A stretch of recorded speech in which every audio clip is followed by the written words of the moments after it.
दिल दे तो इस मिजाज का परवरदिगार दे, जो गमों की घड़ी भी खुशी से गुजार दे। लिख रहा हूं मैं अंजाम जिसका कल आगाज आएगा। मेरे लहू का हर एक कतरा इंकलाब लाएगा। मैं रहूं या ना रहूं, पर यह वादा है मेरा तुमसे कि मेरे बाद वतन पर मरने वालों का सैलाब आएगा। ये पंक्तियां हैं भगत सिंह की। आपका विस्तार न्यूज पर बहुत स्वागत कर रहा हूं। मैं हूं आपके साथ भारत सूरज। भगत सिंह भारत मां का वो सपूत जिसने आजाद भारत का सपना देखा और हमारी इस भारत माता की आजादी में अपने जीवन की आहुति दे दी। आजाद भारत का सपना तो देखा गया, लेकिन जब 1947 में भारत को आजादी मिली तो आने वाला समय हिंदुस्तान के लिए बेहद चुनौतीपूर्ण था, क्योंकि देश के बंटवारे के समय हमारे आंतरिक दिक्कतें और गरीबी इतनी बड़ी हो गई, इतनी बड़ी दिक्कत बन गई कि उससे उभर पाना भारत के लिए बहुत बड़ी चुनौती हो गई। इसलिए 1947 के बाद दशक बीतते गए और कारवां आगे बढ़ता गया। आज दशकों बाद हमारा हिंदुस्तान कितना बदला है, कितना कुछ अर्जित किया है इस भारत ने, सब कुछ आपको दिखाएंगे आज की खास कार्यक्रम में, दशकों में बदलता और बढ़ता Bharat.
When the world sleeps, India will awake to life and freedom. पहले दशक में भारत गरीबी और बंटवारे का दंश झेल रहा था, लेकिन खेलों में भारत के लिए अच्छी खबर भी थी। 1948 इंग्लैंड, 1952 फिनलैंड और 1956 ऑस्ट्रेलिया ओलंपिक्स में भारत ने कमाल कर दिखाया था और बलबीर सिंह सीनियर की अगुवाई में इंडिया ने तीनों ही ओलंपिक्स में गोल्ड मेडल जीता था। ओलंपिक के मंच पर भारत की स्वर्णिम गाथा लिखी गई थी। तब हॉकी की खेल में भारत की धाक का आप इसी बात से अंदाजा लगा सकते हैं कि 1956 ऑस्ट्रेलिया ओलंपिक्स में भारतीय टीम ने एक भी गोल नहीं होने दिया था और 1956 के ओलंपिक फाइनल में पहली बार भारत और पाकिस्तान आमने सामने आए थे और इंडिया ने पाकिस्तान को फाइनल में हराकर गोल्ड मेडल अपने नाम कर दिया था। ये तो रही पहले दशक की बात, लेकिन पहले दशक बीतते बीतते भारत में आम चुनाव भी हो गए थे। देश की कमान जवाहरलाल नेहरू के हाथों में थी। कश्मीर भी भारत का हिस्सा बन गया था, लेकिन देश को क्या पता था कि अगले दशक में भारत का एक और पड़ोसी मुल्क उसकी जान का दुश्मन बन जाएगा। दूसरे दशक की 3 बड़ी घटनाएं कौन सी थी, उसके लिहाज से भारत की यात्रा को समझ लीजिए।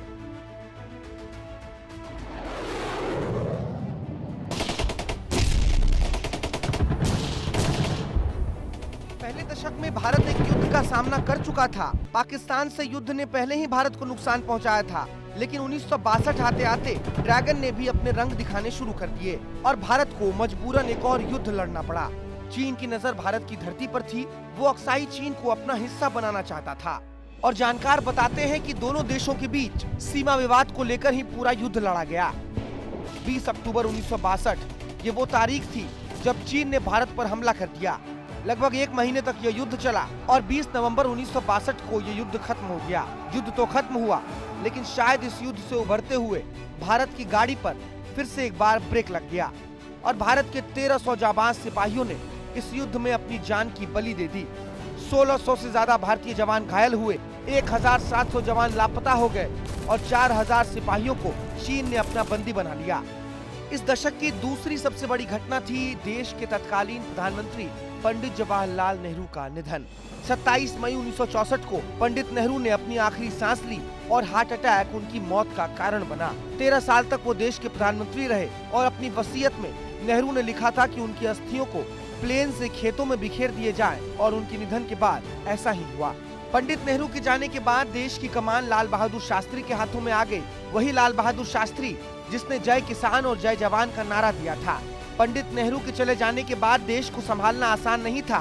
देश पहले ही 2 युद्ध लड़ चुका था, गरीबी चरम पर थी, अर्थव्यवस्था डगमगाई हुई थी, कर्ज बढ़ते जा रहे थे और पश्चिमी देश भारत की स्थिति पर खिलखिला रहे थे। एक और युद्ध और भारत की अर्थव्यवस्था की कमर टूट जाती। और जब एक पड़ोसी हमला करे और दूसरा चुप बैठ जाए, ऐसा भला कैसे हो सकता था। ड्रैगन के बाद चांद सितारों के देश पाकिस्तान ने भी भारत के सितारे गर्दिश में लाने के लिए एक बार फिर से युद्ध का ऐलान कर दिया और देश एक बार फिर से युद्ध लड़ने पर मजबूर हो गया। लड़ाई यानी 2 दशक बीतते बीतते भारत ने 2 युद्ध लड़ लिए थे। युद्ध और गरीबी ने भारत को आगे बढ़ने से रोक रखा था और पड़ोसी थे कि मान ही नहीं रहे थे। 1948, फिर 1962 और 1965 के बाद फिर से एक और युद्ध। और ये युद्ध कब लड़ा गया, भारत ने अपना युद्ध कैसे लड़ा और पाकिस्तान को किस तरीके से धूल चटाई, तीसरे दशक की कहानी है। तीसरे दशक की भारत यात्रा को देखिए।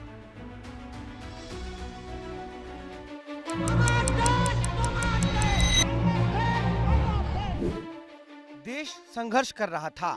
जब पड़ोसी ही ऐसे हो तो भारत भी क्या करे। 2 बार समझा चुका था, लेकिन पाकिस्तान मानने वालों में से कहां था। जब पाकिस्तान आजाद हुआ तो इसके 2 हिस्से थे। पहला था पूर्वी पाकिस्तान और दूसरा था पश्चिमी पाकिस्तान। पूर्वी पाकिस्तान का नाम इस युद्ध के बाद बांग्लादेश पड़ गया। यह युद्ध 3 दिसंबर को हुआ था और सिर्फ 13 दिन में भारत ने पाकिस्तान को उसकी औकात दिखा दी थी। पाकिस्तान पूर्वी पाकिस्तान यानी कि बांग्लादेश में अपनी पकड़ मजबूत करना चाहता था और पूर्वी पाकिस्तान चाहता था आजादी। पाकिस्तान ने ऑपरेशन चंगेज खान शुरू कर दिया, भारत पर हवाई हमले किए, लेकिन भारत को मिटाने की उसकी ये हसरत फिर से सिर्फ हसरत बनकर रह गई। और अपनी हार को सामने देख जनरल आमिर अब्दुल्ला नियाजी ने 93,000 सैनिकों के साथ आत्मसमर्पण कर दिया। भारत ने सिर्फ 13 दिन में ही युद्ध जीत लिया था। जीत बड़ी थी और देश में खुशी भी थी, लेकिन क्या पता था कि कुछ ही सालों बाद देश में कुछ ऐसा होने वाला है जिसको किसी का अंदाजा भी नहीं था। 25 जून को देश ने तीसरी बार इमरजेंसी देखी। भाइयों और बहनों, राष्ट्रपति जी ने आपातकाल की घोषणा की है। 21 मार्च 1977 तक ये देश आपातकाल को देखता रहा और 21 महीने तक आपातकाल का ग्रहण देश पर लगा रहा। बहुत सी जानें गईं, लोगों को जेल में बंद कर दिया गया, पत्रकार और राजनेताओं के मुंह पर ताले लगा दिए गए, हाथों में हथकड़ियां पहना दी गई और जिसके चलते पहली बार इस देश ने गैर कांग्रेसी सरकार भी देखी। आपातकाल के दौरान ही ये चुनाव हुए। 16 मार्च 1977 को इन चुनावों की शुरुआत हुई थी और 21 मार्च को परिणाम घोषित कर दिए गए। लेकिन इन चुनावों के परिणाम कुछ अलग थे। देश पहली बार किसी गैर कांग्रेसी सरकार को देख रहा था और कांग्रेस से ही निकले मोरारजी देसाई देश के पहले गैर कांग्रेसी प्रधानमंत्री बन गए। लेकिन ये सरकार 3 साल में ही गिर गई और 1980 में एक बार फिर से सत्ता में वापसी हुई इंदिरा गांधी की। यानी अब तक 3 दशक बीत चुके थे। भारत में रंगीन टीवी भी आ गया था। देश टीवी पर क्रिकेट भी देखने लगा था और 18 मई 1974 में हुए परमाणु परीक्षण के साथ ही अब भारत एक परमाणु हथियार वाला देश भी बन चुका था। भारत की शक्ति और रुतबा दोनों ही दिन ब दिन बढ़ता जा रहा था, लेकिन आंतरिक राजनीतिक अस्थिरता कहीं ना कहीं भारत की तरक्की के आड़े आ रही थी। अब देश चौथे दशक में प्रवेश कर चुका था और चौथे दशक में भारत की यात्रा कैसी थी राजनीतिक तौर पर, इसको विशेष तौर से देखिए। 1983 भारत का कोई भी नागरिक, चाहे वो भारत में हो या भारत के बाहर, कभी भी वो 25 जून 1983 की तारीख को नहीं भूल सकता, क्योंकि यही वो दिन था जब भारत ने पहली बार क्रिकेट वर्ल्ड कप जीता था। कपिल पाजी का वो कैच, मदन लाल की गेंदबाजी और विवियन रिचर्ड्स का विकेट, इस कारनामे ने दुनिया के सामने एक बार फिर से इस तिरंगे का परचम लहरा दिया था और दिखा दिया था दुनिया को कि हिंदुस्तान किसी से भी कम नहीं है। दुनिया खेलों में भी अब भारत का लोहा मान रही थी। देशवासियों के चेहरे पर खुशी थी। चारों तरफ लोगों की जुबान पर नाम थे तो सिर्फ कपिल देव, सुनील गावस्कर और मदन लाल के। भारत के बच्चों ने अपने रोल मॉडल ढूंढ लिए थे। बच्चों के हाथों में अब बैट आने लगा था और हर किसी को बनना था तो सिर्फ क्रिकेटर। लेकिन बच्चे जहां बल्ला थामे हुए थे, वहीं कुछ लोगों के हाथों में बंदूक भी थी और उस बंदूक के दम पर वो पंजाब को भारत से अलग करके बनाना चाहते थे खालिस्तान। और इस पूरे मूवमेंट का मास्टरमाइंड था जनरल सिंह भिंडरावाला। जनरल सिंह भिंडरावाला पंजाब को भारत से अलग करके एक नया देश बनाना चाहता था और भारत की सरकार उसकी इस मांग को मानने के लिए बिल्कुल भी तैयार नहीं थी। ऐसे में इंदिरा गांधी और भारत सरकार ने ऑपरेशन ब्लू स्टार चलाया और इंटरनल सिक्योरिटीज फोर्सेस की मदद से स्वर्ण मंदिर में जाकर भिंडरावाला और उसके साथियों को मार दिया गया। 3 जून से 8 जून तक ये ऑपरेशन चला, जिसके बाद भिंडरावाला के समर्थक गुस्से में आ गए और 31 अक्टूबर 1984 को इंदिरा गांधी के 2 सिख बॉडीगार्ड सतवंत सिंह और बेअंत सिंह ने उनके सफदरगंज दिल्ली वाले घर पर सुबह 9:30 बजे गोलियों से भूनकर उनकी हत्या कर दी। इस दशक की तीसरी सबसे बड़ी घटना थी राम मंदिर का ताला खुलना। 31 अक्टूबर 1986 को पहली बार राम मंदिर का ताला खोला गया। फैजाबाद के वकील उमेश चंद्र ने जिला कोर्ट में ताला खुलवाने को लेकर याचिका दायर की थी, जिसके बाद कोर्ट के आदेश पर राम मंदिर का ताला खोल दिया गया। तत्कालीन गृह राज्य मंत्री अरुण नेहरू ने इसका श्रेय राजीव गांधी को दिया, जिसके चलते मुस्लिम आबादी राजीव गांधी से नाराज हो गई और 1989 आते आते राजीव गांधी को सत्ता से हाथ धोना पड़ गया। राम मंदिर के अलावा बोफोर्स घोटाला भी राजीव गांधी की हार का बड़ा कारण बना था। यानी 4 दशक बीतते बीतते भारत ने अपनी यात्रा में बहुत कुछ देख लिया। इंदिरा गांधी की हत्या हो गई, भारत वर्ल्ड कप जीत गया, राम मंदिर का ताला खोलने के बाद राजीव गांधी को भी सत्ता से हाथ धोना पड़ा था।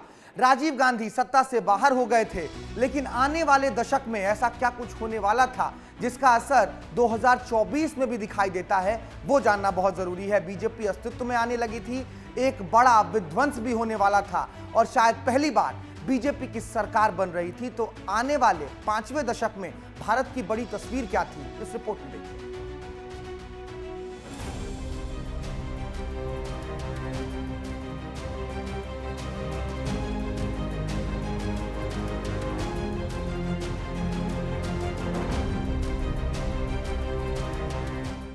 देश पहले ही एक प्रधानमंत्री की हत्या का गवाह बन चुका था, लेकिन एक बार फिर से गांधी परिवार के सदस्य पूर्व प्रधानमंत्री राजीव गांधी की भी हत्या कर दी गई। साल 1989 में ही राजीव गांधी की सत्ता चली गई थी और 1991 में होने वाले आम चुनाव की तैयारी में राजीव गांधी तमिलनाडु के श्री पेराम्बदूर में थे। तारीख थी 21 मई। राजीव गांधी यहां एक जनसभा को संबोधित करने पहुंचे थे। सिक्योरिटी एजेंसियों ने उन्हें पहले ही आगाह किया था, लेकिन राजीव गांधी ने उनकी बात को अनसुना कर दिया। राजीव गांधी जब स्टेज पर थे तो एक महिला उन्हें माला पहनाने के लिए स्टेज पर आई। अचानक से एक बम धमाका हुआ, जिसमें राजीव गांधी भी मारे गए।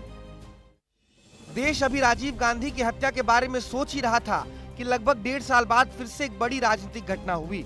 दिन था 6 दिसंबर और साल 1992। दरअसल अयोध्या और देश के लिए ये कोई आम तारीख नहीं है। ये वही दिन है जब लगभग 2 लाख कार सेवक राम मंदिर का सपना लिए बाबरी मस्जिद पहुंचे थे। इनमें से हजारों लोग इस दौरान जय श्री राम के नारे लगा रहे थे। नारा ये भी दिया जा रहा था, राम लला आएंगे, मंदिर वहीं बनाएंगे। इन नारों से उस दिन पूरी अयोध्या गूंज रही थी। सड़कों पर कार सेवकों का जनसैलाब था। इन्हीं कार सेवकों ने विवादित ढांचे की गुंबद और बाकी जगहों को तोड़ दिया था और पूरा ढांचा धराशायी हो गया। विवादित ढांचे को तोड़ने में अप्रत्यक्ष और प्रत्यक्ष दोनों तरह से बीजेपी की भूमिका मानी गई और कहीं न कहीं इस वजह से बीजेपी पूरे देश में लाइमलाइट में भी आ गई और इसका फायदा बीजेपी को हुआ 1996 के चुनाव में। बीजेपी इस चुनाव में सबसे बड़ी पार्टी बनकर उभरी और कांग्रेस फिर से एक बार सत्ता से बाहर हो गई। बीजेपी को इस चुनाव में 161 सीटें मिली थीं, तो वहीं कांग्रेस सिर्फ 140 सीटों पर ही सिमट गई। राष्ट्रपति ने अटल बिहारी वाजपेयी को सरकार बनाने के लिए आमंत्रित किया, लेकिन ये सरकार भी सिर्फ 13 दिन ही टिक पाई। इसके बाद एचडी देवेगौड़ा और इंद्र कुमार गुजराल देश के प्रधानमंत्री बने। निंदक नियरे राखिए आंगन कुटी छवाए, निंदा करने वाले को पास में रखना चाहिए, चापलूस नहीं तो बिगाड़ देंगे। अगर निंदक रहेगा तो बिना साबुन और पानी के सफाई करता रहेगा। यानी 5 दशक बीतते बीतते भारत में बीजेपी की ताकत बढ़ रही थी। विवादित ढांचे के टूटने के बाद बीजेपी को और फायदा हुआ था। पिछले 2.5 दशक से भारत में अस्थिरता जरूर आई थी, क्योंकि 2 प्रधानमंत्रियों की हत्या हो गई थी, लेकिन बावजूद इसके इस आंतरिक अस्थिरता के बावजूद भी किसी भी बाहरी ताकत ने भारत पर आंख उठाकर नहीं देखा था। पर पाकिस्तान आदत से मजबूर देश एक बार फिर से भारत से लोहा लेने पर उतारू हो गया। उसने युद्ध का ऐलान कर दिया। देश ने इस बार कैसे मुकाबला किया पाकिस्तान का, देखिए। 1998 में मध्यावधि चुनाव हुए और एक बार फिर से अटल बिहारी वाजपेयी देश के प्रधानमंत्री बने और इस बार उनकी ताकत ज्यादा थी, लेकिन देश के बॉर्डर पर शांति पाकिस्तान को पसंद आ नहीं रही थी। इसलिए पाकिस्तान ने कारगिल में घुसपैठ की और एक बार फिर से भारत और पाकिस्तान के बीच युद्ध की घंटी बज गई। इस बार मामला अलग था। दुश्मन ऊपर घर में घुसकर चोटी पर बैठा था और भारत को उसके हमले से बचते हुए जंग को जीतना भी था। युद्ध की शुरुआत 3 मई 1999 को हुई, जब पाकिस्तान ने 5000 सैनिकों के साथ भारत में घुसपैठ कर दी। भारतीय सेना ने भी जवाबी कार्रवाई की और लगभग ये युद्ध 2.5 महीने तक चला, जिसमें भारत ने आखिर में पाकिस्तान को खदेड़ ही दिया और अपनी जमीन से पाकिस्तान का कब्जा छुड़वा लिया। इस युद्ध में भारत के 527 जवानों ने अपनी प्राणों की आहुति दे दी थी। कारगिल युद्ध खत्म हो चुका था। सेना ने एक बार फिर से पाकिस्तान को उनकी असलियत से रूबरू करा दिया था और बता दिया था कि अगर भारत की तरफ आंख उठाकर देखोगे तो मारे जाओगे। यानी कारगिल युद्ध और परमाणु परीक्षण के बाद अटल जी भी सत्ता से बाहर हो गए थे और अब फिर से बारी थी कांग्रेस की। 3 साल बाद कांग्रेस ने सत्ता में वापसी की थी और इस बार कमान मनमोहन सिंह के हाथों में थी। तो आने वाला दशक कैसा होने वाला था, वो यूपीए के जिम्मे था। कैसा रहा ये दशक भारत का, इस रिपोर्ट में देखिए। 7वां दशक यानी आजादी को 70 साल होने वाले थे। भारत बदल रहा था, राजनीति दिलचस्प हो रही थी, लेकिन इन सब के बीच एक बार फिर से खेल के मैदान में भारत ने बाजी मार ली थी। 2011 का वर्ल्ड कप और धोनी का वो लॉन्ग ऑन पर 6 हर किसी के ध्यान में आज भी बसा हुआ है। 28 साल बाद भारत ने वर्ल्ड कप जीता था और फिर से एक बार हर किसी के चेहरे पर खुशियां लौट आई थी। क्रिकेट में भारत का दबदबा बढ़ रहा था और देश में बीजेपी का। 2014 आ गया था, 10 साल बीत चुके थे और अब बारी थी चुनावों की। 10 साल से मनमोहन सिंह प्रधानमंत्री थे, लेकिन इस बार राजनीतिक गलियारों में एक ही नाम गूंज रहा था और वो नाम था मोदी। मोदी, हर हर मोदी, घर घर मोदी, ये नारा था बीजेपी का और इसी नारे के साथ बीजेपी आगे बढ़ती चली गई और इतिहास में पहली बार बीजेपी को 282 सीटें मिली। कांग्रेस सिर्फ 44 सीटों पर सिमट कर रह गई। बीजेपी अकेले दम पर बहुमत पा चुकी थी और अब बारी थी मोदी युग की।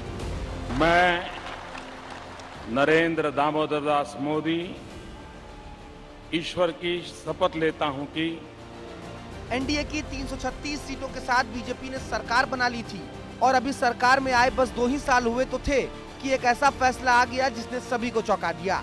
8 नवंबर की रात के 8 बजे थे और जैसे ही सबने टीवी खोला और इसी ऐलान के साथ भारत में रातों रात 500 और 1000 के नोट बंद कर दिए गए।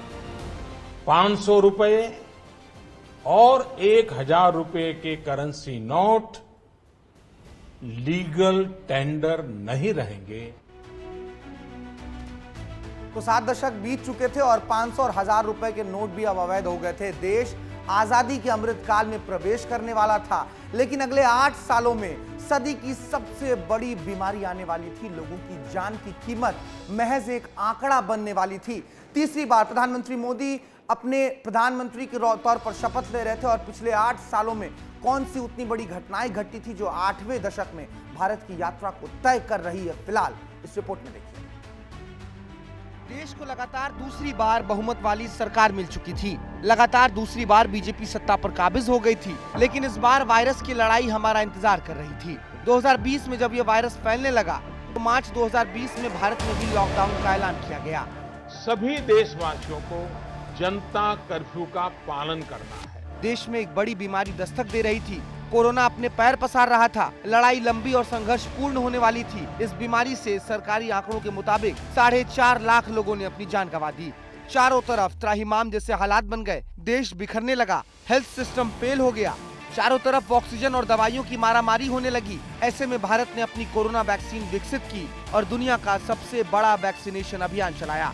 भारत ने सिर्फ अपने ही देश नहीं बल्कि पूरे विश्व में 97 देशों को फ्री में वैक्सीन दी और लगभग 12 करोड़ डोज पूरे विश्व को बांटा। भारत कोविड से लड़ाई लड़ रहा था, लेकिन देश अब धीरे धीरे उभरने लगा था। साल आगे बढ़ रहे थे। फिर से एक बार देश में चुनाव होने वाले थे। बारी 2024 के आम चुनावों की थी।